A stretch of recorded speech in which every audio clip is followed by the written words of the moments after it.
તેની સામે ટકી શકતા નહોતા. પરાજિત થયેલા દેવતાઓ બ્રહ્મા, વિષ્ણુ અને મહાદેવ પાસે પહોંચ્યા અને પોતાની વ્યથા રજૂ કરી. દેવતાઓના દુઃખને જોઈ ત્રિમૂર્તિઓ અત્યંત ક્રોધિત થયા. તેમના દિવ્ય શરીરમાંથી અદ્ભુત તેજ નીકળવા લાગ્યું. બ્રહ્માજીનું તેજ, વિષ્ણુજીનું તેજ અને મહાદેવનું તેજ એકબીજા સાથે મળી ગયું. ધીરે ધીરે તે તેજ એક વિશાળ પ્રકાશપુંજમાં પરિવર્તિત થયું. તે પ્રકાશ એટલો દિવ્ય અને તેજસ્વી હતો કે સમગ્ર બ્રહ્માંડ પ્રકાશિત થઈ ગયું. થોડા ક્ષણોમાં તે તેજમાંથી એક દિવ્ય સ્ત્રી સ્વરૂપ પ્રગટ થયું. તે હતી મહાશક્તિ, મા દુર્ગા. માતા દુર્ગાનું સ્વરૂપ અત્યંત તેજસ્વી અને અદ્ભુત હતું. દશભુજાઓમાં વિવિધ દિવ્ય અસ્ત્રો શોભી રહ્યા હતા.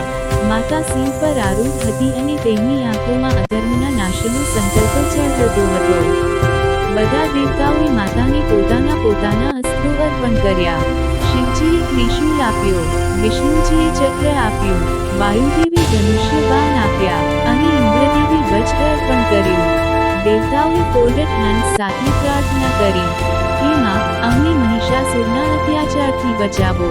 માતા દુર્ગાએ સ્મિત સાથે દેવતાઓને આશ્વાસન આપ્યું, ધર્મની રક્ષા અને અધર્મના નાશ માટે હું અવતાર ધારણ કર્યો છે. માતાના ભયંકર સિંહના ગર્જનાથી સમગ્ર દિશાઓ ધ્રુજી ઉઠી. આ ગર્જન સાંભળીને અસુરો ભયભીત થઈ ગયા અને મહિષાસુરને યુદ્ધ માટે તૈયારી કરવાની ખબર પડી.